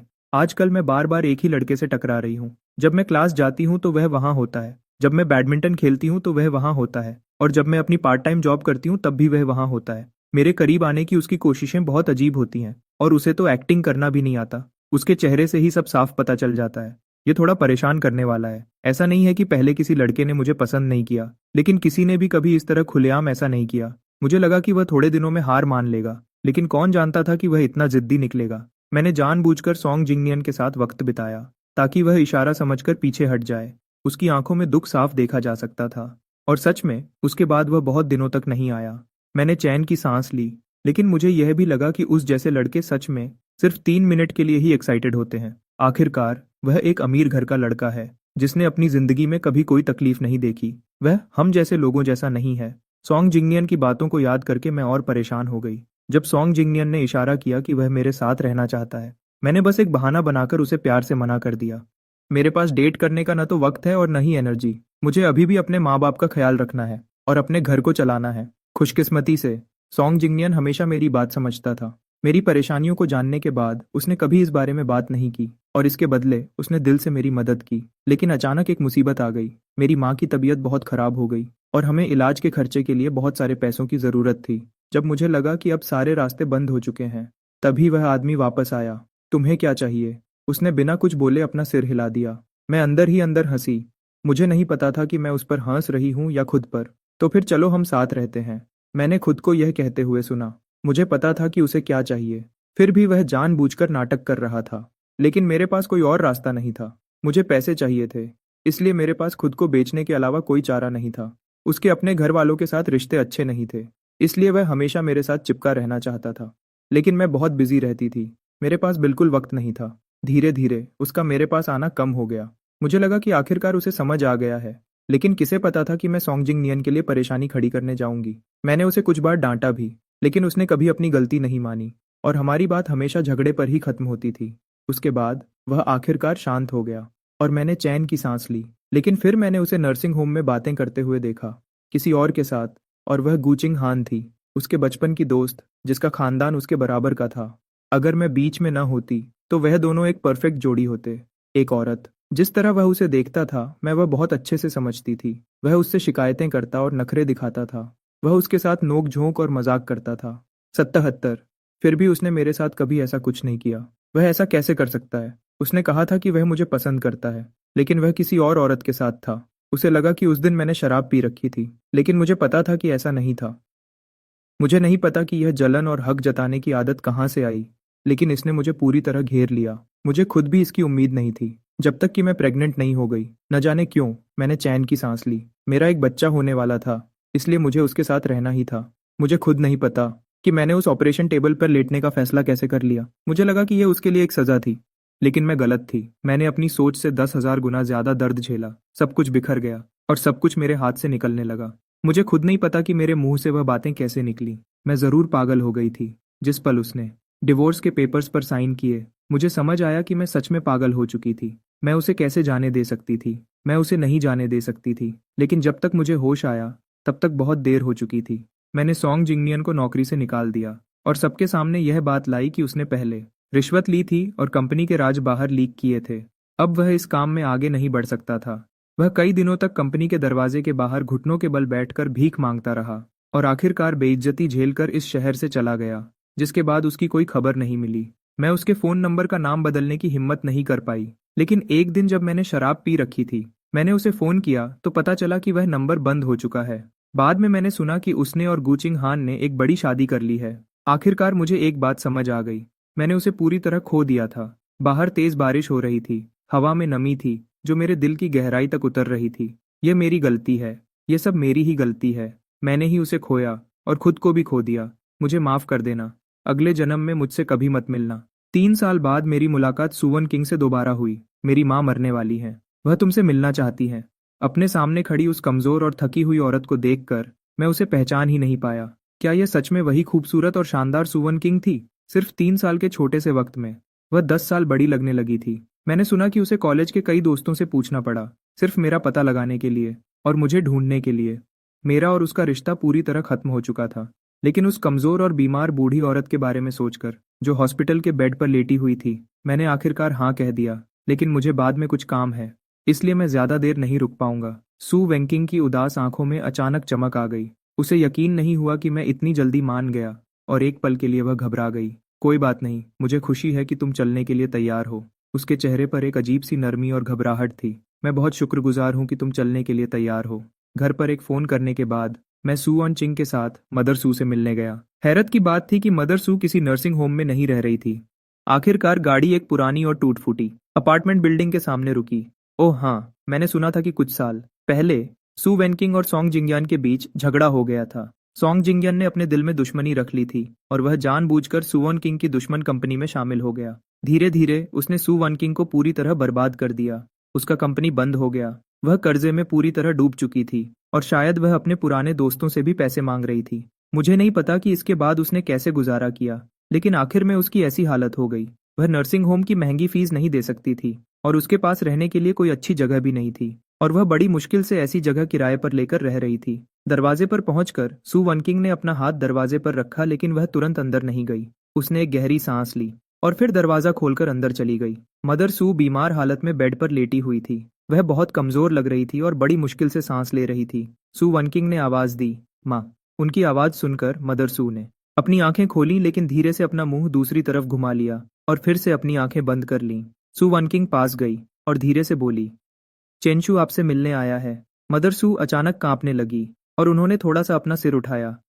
आंटी सू, मैंने उन्हें नमस्ते किया। मदर सू की आंखें तुरंत लाल हो गईं और उनके आंसू बहने लगे, जो उनके कमजोर और पतले हाथ पर गिर रहे थे। सू वनकिंग ने जल्दी से उनके आंसू पोंछने की कोशिश की, लेकिन मदर सू ने उसे जोर से पीछे धकेल दिया और कहा, बाहर जाओ, मेरा तुम जैसी कोई बेटी नहीं है। अचानक धक्का लगने से सू वनकिंग जमीन पर गिर गई और उसके चेहरे पर आंसू बहने लगे। मुझे थोड़ा अजीब लगा। मुझे नहीं पता था कि माँ और बेटी का रिश्ता इस मोड़ पर कैसे पहुंच गया। आंटी सू, प्लीज परेशान मत होइए। मदर सू के आंसू और तेजी से बहने लगे। उन्होंने अपना मुंह खोला। उनकी आवाज भारी और रोने जैसी थी। मुझे अब सब पता चल गया है वनकिंग, हम गलत थे। हमारे सू परिवार ने तुम्हारे साथ बहुत बुरा किया। मैं थोड़ी देर के लिए चुप रहा, फिर मैंने अपना सिर हिलाया और कहा, यह सब पुरानी बातें हैं, अब सबकी अपनी अलग जिंदगी है। हमें हमेशा आगे बढ़ना चाहिए। क्या आपको ऐसा नहीं लगता? मैंने अपनी पूरी जिंदगी अच्छे काम किए, फिर भी मुझे ऐसी सजा मिल रही है। मैं इसी सजा के लायक हूँ। चेंशू, तुम एक बहुत अच्छे बच्चे हो। अब यहाँ दोबारा मत आना। अपनी लाल और सूजी हुई आंखों के साथ सू वनकिंग ने मुझे नीचे तक छोड़ने के लिए कहा। कोई जरूरत नहीं है, तुम बस अपनी माँ का ख्याल रखो। मैंने अपने फोन पर टाइम देखते हुए कहा। सू वनकिंग ने दुख के साथ मुस्कुराकर कहा, जब से उन्हें पता चला है कि हमारा डिवोर्स हो गया है, उन्होंने मुझे अपना मानना बंद कर दिया है। वह जब भी मुझे देखती हैं गुस्सा हो जाती है। मुझ में बिल्कुल सब्र नहीं था और न ही मुझे यह सब सुनने में कोई दिलचस्पी थी। इसलिए मैंने अपनी कार की चाबी उठाई और जाने के लिए तैयार हो गया। सू वनकिंग थोड़ा हिचकिचाई। वह कुछ कहना चाहती थी लेकिन रुक गई। चेंचू, क्या तुम सच में इतनी जल्दी में हो? क्या तुम खाना खाने के लिए नहीं रुक सकते, या कम से कम एक कप चाय? मैंने हाँ में सिर हिलाया। मैं सच में जल्दी में हूँ। चाओबाओ की स्कूल से छुट्टी हो गई है। मुझे उसे लेने जाना है। अगर मुझे देर हो गई तो उसकी माँ मुझे फिर से कोने में खड़ा कर देगी। सू वनकिंग को ऐसा लगा जैसे उस पर बिजली गिर गई हो। उसका शरीर कांपने लगा और उसका चेहरा बिल्कुल सफेद पड़ गया। मैं तुम्हें बताना भूल गया, चाओबाओ मेरी बेटी है। मैंने मुस्कुराकर कहा। तुम उससे मिली नहीं हो, लेकिन उसकी आंखें बिल्कुल अपनी माँ जैसी हैं और उसका नाक और मुंह बिल्कुल मेरे जैसा है। सू वनकिंग के मुंह से एक शब्द भी नहीं निकला। वह सोफा पर गिर गई। उसने धीरे से अपना चेहरा छुपा लिया और फूट फूट कर रोने लगी। मैं मुड़कर चला गया और जैसे ही दरवाजा बंद हुआ, घर के अंदर से रोने की तेज आवाज आई। मैंने पीछे मुड़कर नहीं देखा और सीधा आगे बढ़ता गया और अपनी गाड़ी तेजी से स्कूल की तरफ ले गया। पापा! एक प्यारी सी छोटी बच्ची दौड़कर मेरी गोद में आ गई। मैंने उसे अपनी गोद में उठा लिया। चलो घर चलते हैं, आज मम्मी ने कुछ बहुत स्वादिष्ट बनाया है। उस छोटी लड़की ने तुरंत अपना नाक सिकोड़ा और मासूम सा चेहरा बनाया। पापा, मुझे आपके हाथ का खाना खाना है। मैंने उसकी नाक खींची। घर चलकर मैं तुम्हारे लिए खाना बनाऊंगा।